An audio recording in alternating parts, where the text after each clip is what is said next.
Hey friends, welcome to the Separated at Birth podcast with your hosts, Katie Martin and Karen Burke-Brown. This is the podcast where we find alignment in the most unlikely places, proving that lightning can strike anywhere at any time. We'll weave together a world of middle-aged empowerment as single moms, businesswomen, and creatives. Finding alignment, navigating relationships after divorce, raising kids, building businesses in the creative space, and doing the hard work of unearthing our very best selves in the process and having a lot of mother effing opinions about it. We're so stoked to have you here, so let's go. Let's get into the episode.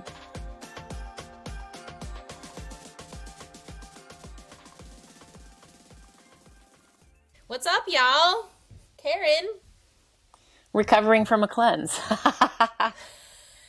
That's a whole nother. We'll do an episode on that. That's a whole. Yeah. We just talked offline for like 20 minutes about poop. Yeah. Poop and all things poopy. But that's not something that's to not note. what we're here today. Every episode, I think we have different hair. That's like you never know what people are like. It's crazy that your hair actually looks lighter than mine at the moment. I know, it's crazy. I don't know what this is right here, but mine's like I gotta. Well, we just try it. We're twinning so badly. We switch places often. Then I'll be short and you'll be long. And if you're just like a new listener to the podcast, the whole separated at birth thing is because clearly, look at us. We're like the same human, but we came from different ends of the country on different years, but really there are so many like crazy similarities about our relationship and ways that we've been just sort of knitted together. And it truly does feel like, the Parent Trap where we're off to summer camp and I'm like, you look like me. You look like me. Wait a minute. We have the same shoe size and the same pretty much dress size and pant size and shirt size, and we have the same birthday. We do. Exactly. I'm older, like a lot, but still. No, you're not. Yes, I am. It's a lot. What am I? I will say you are the more mature of the two of us. I don't know about that. But I wouldn't wear that. I don't wear that, I mean, with we both roller skate. We both skateboard. I think I feel like I'm sort of trapped as sort of like that 14, 15-year-old. Like I still think I play sports and things like that. And then I go to climb a fence. I'm like, no, you don't. No, you don't. So, I still do kiddish things, but I don't know if I'm more mature necessarily. Never lose that. Yeah. Well, so one of the things that is going to be our topic for today is one of the biggest pillars of our relationship, and why. First of all, party people, this is all you get today. No guest, it's just us. Just us. No expert, just us. We are experts.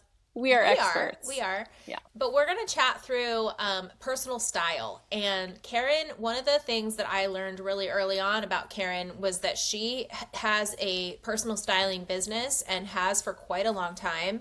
And she is just an absolute, she has a gift, guys. Like I can't even, it's not even that something that she's like gotten formal training on. She just is gifted naturally, God-given ability to look at someone's body type and be like, those pants need a longer rise, or if they were let out another inch, your legs would look twice as long, or if you belted that dress, you would look like you are 20 pounds lighter, or since you have super broad shoulders, take the shoulder pads out of that jacket and it'll fit like, it was tailor-made for you. She's also amazing at shopping, styling outfits. She's also amazing at like when to splurge on something that's a staple, and like when you really want to spend the money to buy something super high quality because you'll have it in your closet for 20 years and it's never going to go out of style, and when it's appropriate to just add a little bit of that edgier, more fun, trendy, what's trending at the time to just dress up that outfit. She's amazing at that. She can dress you for a specific event. She's done that for me multiple times when We've had fun with events. We've had fun. Oh my God. We've done massive closet overhauls where like the emotional letting go of like the old comfy sweatshirts, and she'll be like, Katie, that has stains all over it. Why are you keeping it? Right. Like, and I'm like, there are? It's amazing what you look past in your closet and you're like, oh, I didn't realize that was so like Schlubby. expiration date. Yeah, schlubby. Schlubby is a great word. So she just brings so much to the table. And really, when it was born very naturally, she was working in retail. I'll just keep singing your praises. Okay. Just you shut up and I'm I'll like, just keep going. Okay, I'm done. Yep, just hold on. So she was working in retail, and people from all the stores that surrounded the store that she was working in, when someone would come into their store and say, "Oh, I need help with, like, I'm going somewhere and I have this, I need to wear these pants, but I need some kind of top, or how do I do this?" They'd be like, "You need to go see Karen and at the time she was working at Banana Republic. You need to go see Karen." They could be shopping at, like, Brooks Brothers, and the Brooks Brothers people are like, "You got to go see Karen at Banana. She's the G. She's the goat." And so really she was starting to get more and more and more and more people referring, because you just had this way of being able to put it all together for people and respect people's budgets and all those things, all of those.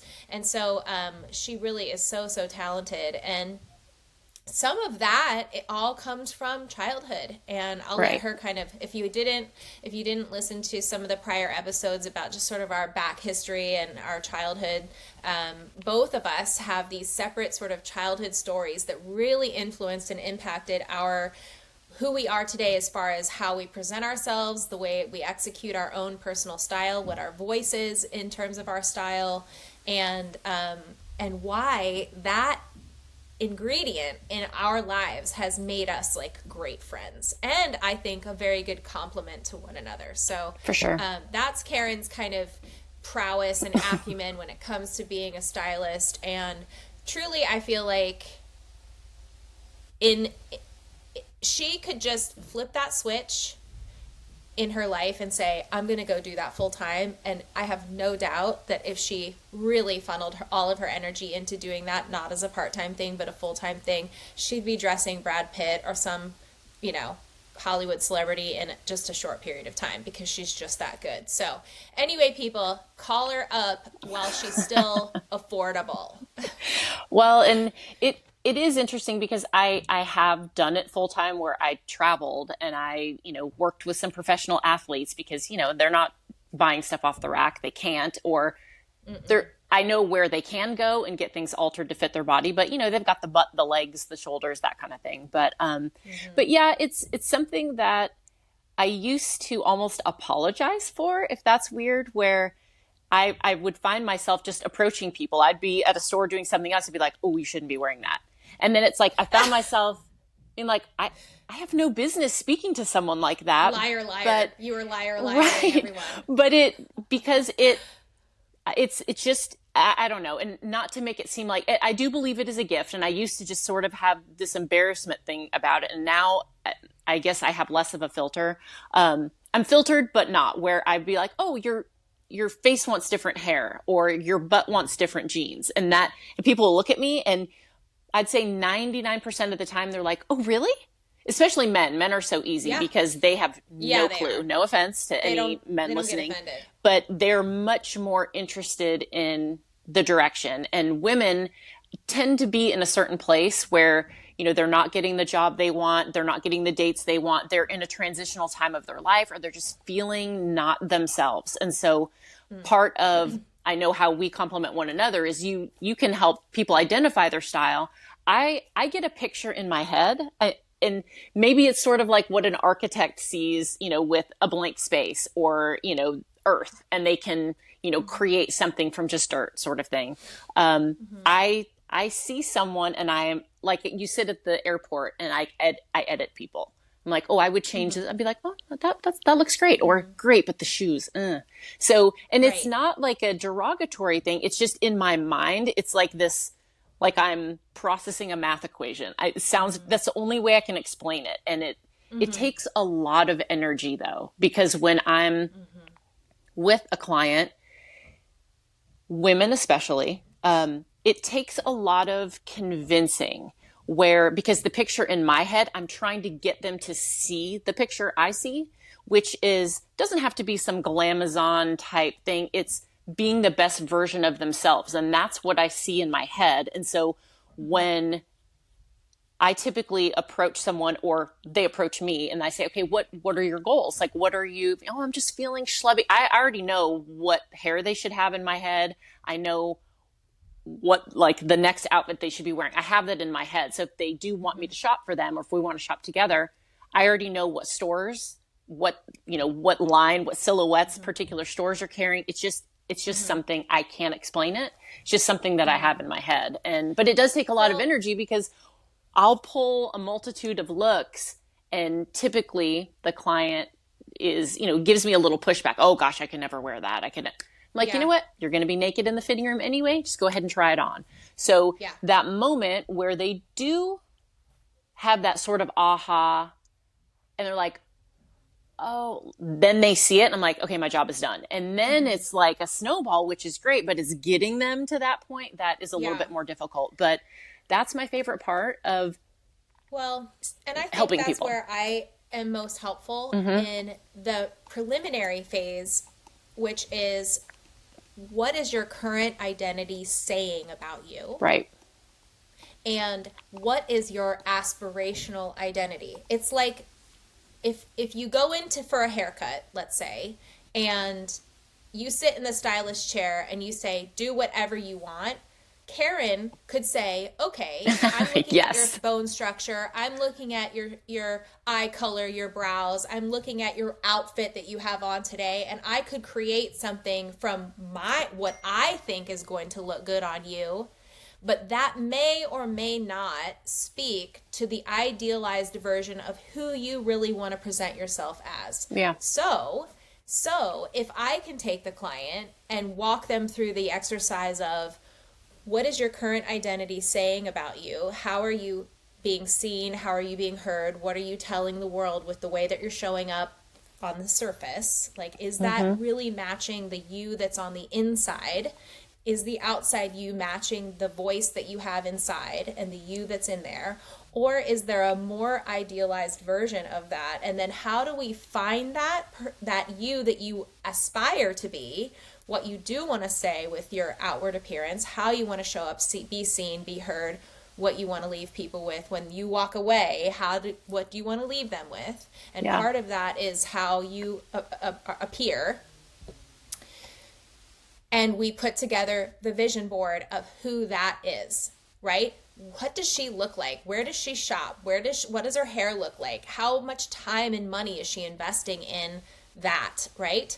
And then it's almost like walking into the hairdresser and say, this is who I really would love to be. Can you help me execute this? And then we hand the vision board to Karen, and she's like, let's go shopping. First of all, let's purge your closet of all the things that are the you of the past. Or things that aren't serving you. It goes without saying that you have situations in your life that are not serving you, relationships. Similar to what's in your closet, you have relationships with those pieces of clothing, believe it or not, and you're emotionally attached to things. Oh, absolutely. Even like the dress that you spent a fortune on that still has the tags on because you thought that you were going to wear it, and you thought you had this feeling of like, oh, when I have that moment that I can be that person, I'll have the dress to go for it. And then it sat and sat and sat and sat and sat. And for Karen to walk in with no bias whatsoever and no history on how the attachment that you had to that ideal, and says that needs to go to the Goodwill, and you're like hell it does, What? I mean, like, yeah. So we've been through, and the emotional side of letting go of that, and then the invitation to experiment and try something new. I don't know.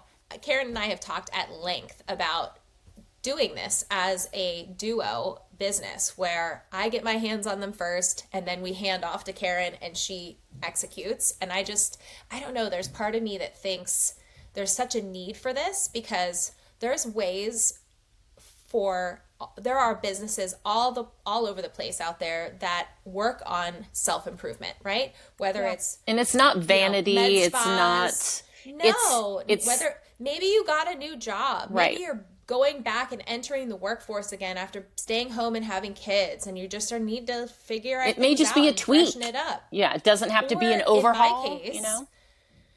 In my case, I really had sort of this like kind of an identity struggle, like up until whenever I got married and got through being married, and then when I was getting divorced, I really, really, really had this moment where I'm like, I feel like all my life I've just been in this people pleasing phase where I dressed the way that my parents wanted me to dress. I played this role of, and I'm like, that really isn't me. It really isn't me. Like, shopping at Lilly Pulitzer, that was what my mom loved. That was the store my mom loved. And there's nothing wrong with that, that preppy persona. But I mean, I'm tattooed and have dark hair. I have a whole lot of edge to me that just feels like a better fit for me in my personality. And it wasn't until I got divorced that I'm like, you know what? I'm just going to let it rip now. I know this might disappoint some people. It was very terrifying to kind of shed that old skin and take on this new skin. But on the other side of that was this liberation of being myself for the first time. And it was so awesome. And so I think that's why, Karen and I connected, was that I was in the throes of blooming into that next version of who I wanted to be. And she was just like, so helpful. Like, I can see it. I know what, your benchmark, like we talk about certain outfits. I'm like, here's where you want to be. And this is what I think you want to do. Sure. There were things that, but as we're we were changing going all through the my closet, time, Oh, all the time. We're never done. And that's so it's cool. The journey. And I just think, like I said, as a business model, I feel like this kind of thing doesn't necessarily exist, where someone could go to like a boutique, which we don't necessarily sell the clothes, but what we sell is the way of identifying what your personal style is and then how to go execute that effectively. So you're not like wasting time or money on, it's the same thing as hiring an interior designer to bring your vision of your house to life, or hiring, going and getting Botox, or going and doing a bunch of skin treatments because you have an idealized version of who you really want to be. And so those things, those improvements as a business exist everywhere except here. And so I'm like, we need to do this. We need to do this. I think it would be so fun. Yeah, it's something that, and it has nothing to do with you're not good enough or you aren't enough as is. But I think we all have this yearning. Like you said, you're like, forget, I'm not going to do what people, you know what? I'm going to shave my head. I'm going to, because I want to, and not because I'm trying to live up to someone else's expectations. If you're not paying my bills, if you are not here writing a check for my mortgage, I don't really care what you have to say.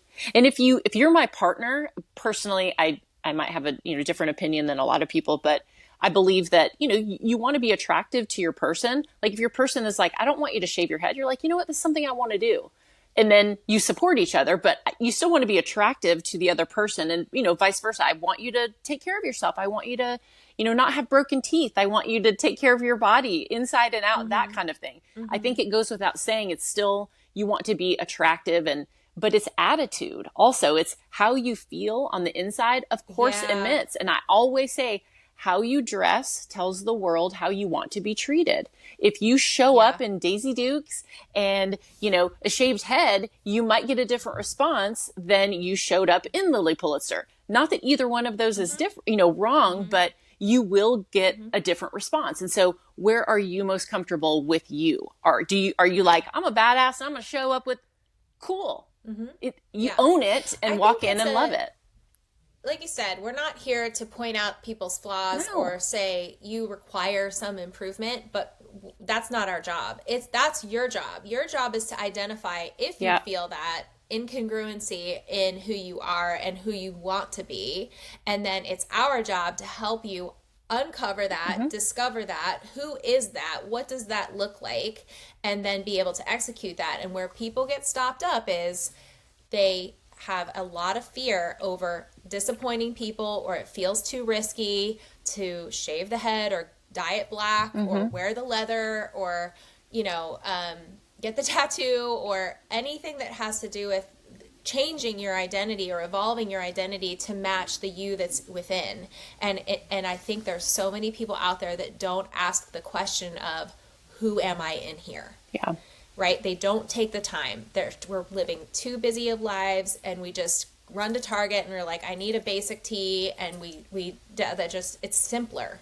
And we don't necessarily know where to go to ask those questions. Right. Or where are the resources for how can I help who can help me uncover I truly feel like do? this is such a need for people. And I also feel like your life experience in your childhood and why you're able to do what you do and the gift that you had was honed and polished from that childhood experience. And then same with me, it was like I walked through this does feel risky, this does make me afraid, I am going to disappoint people if I execute myself this way.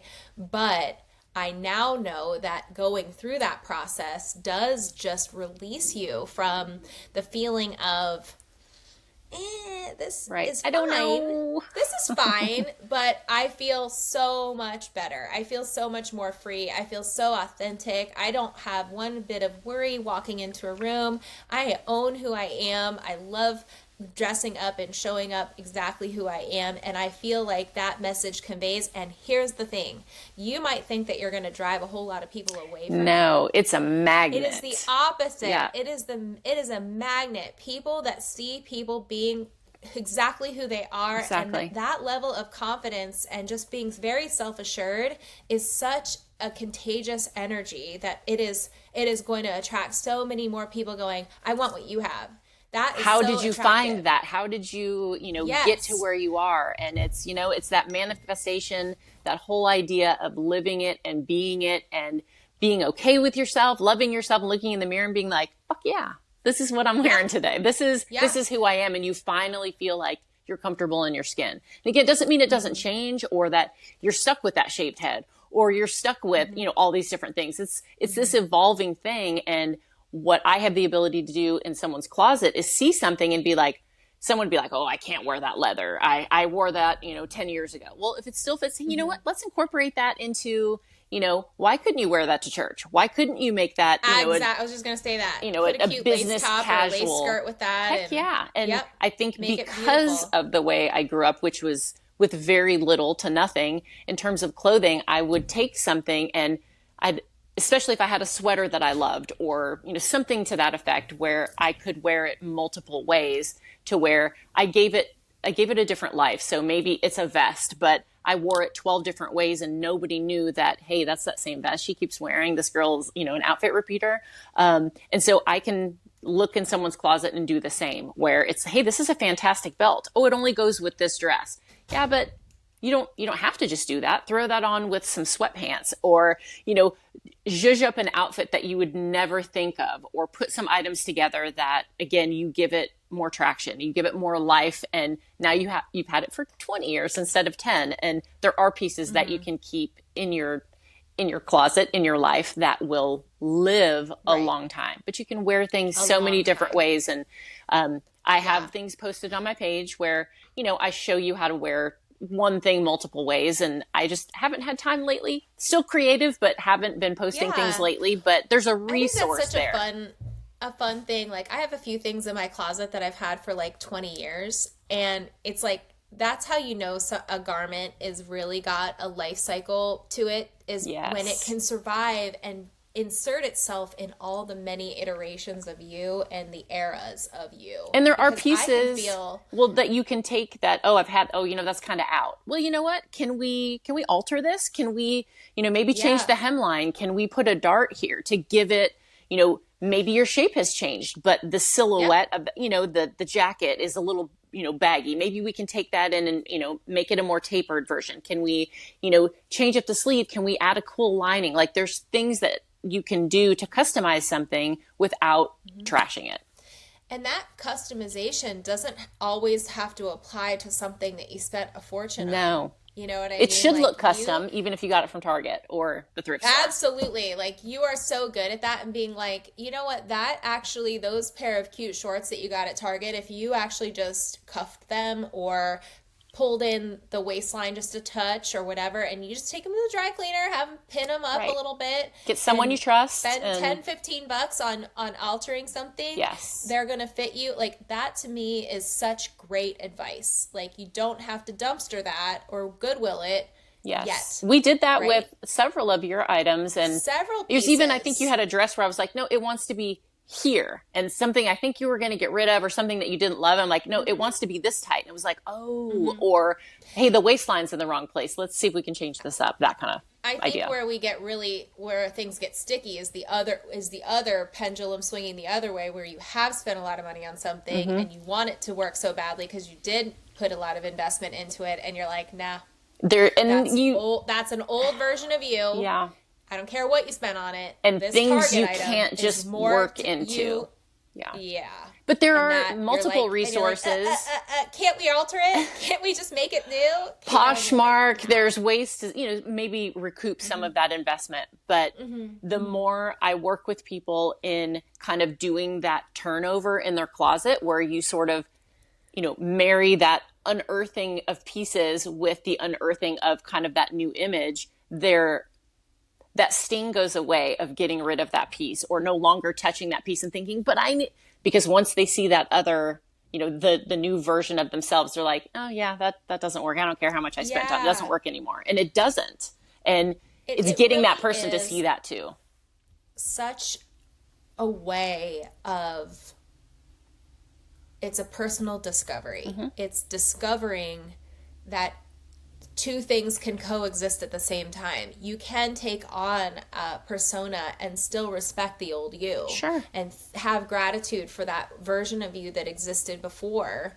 But it's a matter, it's not just raising your standards. I feel like that's sort of a cliche thing. Like, it will attract a new energy to your life. Absolutely does. It'll attract new people to your life. I mean, when we're talking about this being sort of something that can be a catalyst for a huge amount of change, I mean, you start showing up differently, the conversations are different, the people are different, the job may be different, the personal relationship might be different. Everything can change as a result of that, which is really extraordinary. But you have to do the work of being clear about where it is that you feel you'd like to go. Because it's like, I once heard Mel Robbins talk about, like, if you think you know where you're going, it's like going onto Google Maps and saying, well, I want to go here. But if you don't know where you're starting from, that's only half the data. You can't plug those coordinates in and say, okay, I want to go You're only in here, one. Here. Yeah. You just know you want to go here, but you can't where are you starting where you're from? at. You have to. You won't get there. There's no way to roadmap that without assessing where you're starting from and then going to that place. And so, and the great thing about that is that once you get to that place, then you're like, that was fun. Where else can we go? Yeah. And so the journey continues, that evolution continues. I feel like, I have invested in my wardrobe in the last 10 years, and I see myself even evolving past those things, or just wearing things differently in a way that serves me in my mid to late 40s, where in my 30s I would have dressed it completely differently. Sure. And so there is a level of not just age appropriate, or I don't believe in the confinement of standards of the, you're over 40, so you shouldn't wear anything that's above, the mid thigh or whatever, or you shouldn't wear a bikini. Like, fuck that. Right. That. Like, there are no rules. Only rule I have is fit. It should fit. Yes. It's got to fit correctly. It should fit. Yeah. Yep. Yeah, and it doesn't matter. You could wear a paper bag, and if the bag was tailor-made for your body, it will look like $1 million. Yes. So, and incredible. How many times have you walked out the door and that, like, dang, I'm killing it, and you have good experiences. When you look great, you feel better. You have better experiences. People are drawn to you because you're like, I love these shoes, or you know what? I look good today. You feel a certain way. Energy. I remember I have these lavender shoes. They look like men's wingtips. They're from the Office of love Angela those Scott. shoes. I love They those. are fantastic shoes. They have a Goodyear sole on them. They're very expensive. I don't wear them. They're not shoes you would wear every day. But every time I wear them, I don't care where I am, I get 10 compliments in a single day. Do you know what that does to elevate your vibe? Right. And you're not doing it for the attention. On your face. You're doing it for yourself. Love those shoes. Yes. And so those are shoes that I'll have until I'm 90. I'll wear those motherfuckers until I'm dead. You can bury me in them. Please bury me in those. Yes. Actually, I have silver I'm going wingtips, and people, same thing, no matter where I'm like, oh yeah, I've had them for like, Killer 6 years shoes. now, but changed the laces twice.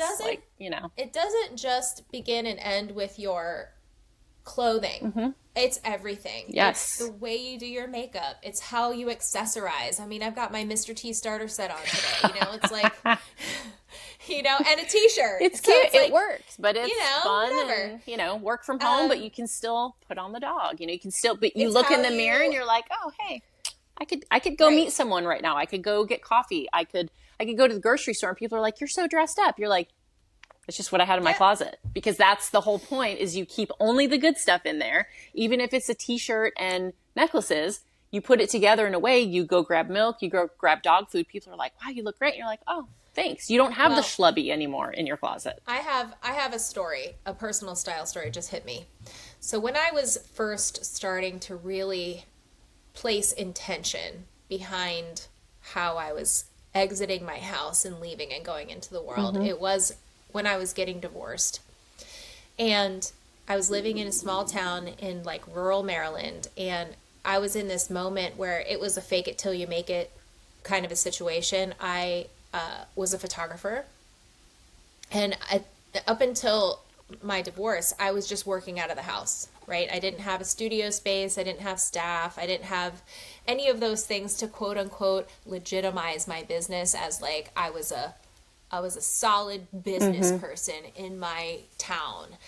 For all they knew, the optics of, oh, she just side hustles this little photography thing, in the nooks and crannies of her life, it's just a little hobby that she makes money doing, right? There was that feeling inside me. So when I got divorced, I was like, look, if I'm going to support myself, I have to look successful. So I, invested in a studio and assistant, put my kids in daycare. I mean, I was so upside down with overhead and income, but I was like, if you build it, they will come, was my thinking. And I was like, okay, if this doesn't work in 6 months, I was overextending myself with the assurance that I could outwork anybody and that I could make it happen as long as it looked like I had a sign on the door, I'm legit. So like, I'm a legit. This is where you want to come for your needs. And also, I would get up in the morning and I would take the kids to daycare. I would go get my cup of coffee at the local coffee shop, and then I would go to my studio. And there were 90% of those days I was going to that studio to sit and edit photos all by myself, and I was never going to see anybody except the UPS man who was there to drop prints off. Okay? I dressed for the job I wanted every single day. Very important. In that small town, I remember this nasty woman. I would go to yoga. Sometimes I'd be rushing to get to yoga, and I would change for yoga when I would get there. So I'd be walking in my heels and my dressed up clothes, even though I hadn't seen a soul all day. And I would get ready and dressed in my yoga clothes, and I'd be doing yoga with my full face of makeup on. Like, I just was in a rush and just changed, and there it was. And I remember her saying, everyone in town is talking about you. We don't understand why you have to get all like that all every day. Like, who are you trying to impress anyway? We know you don't see anybody. Oh, yeah. The whole town's talking about you.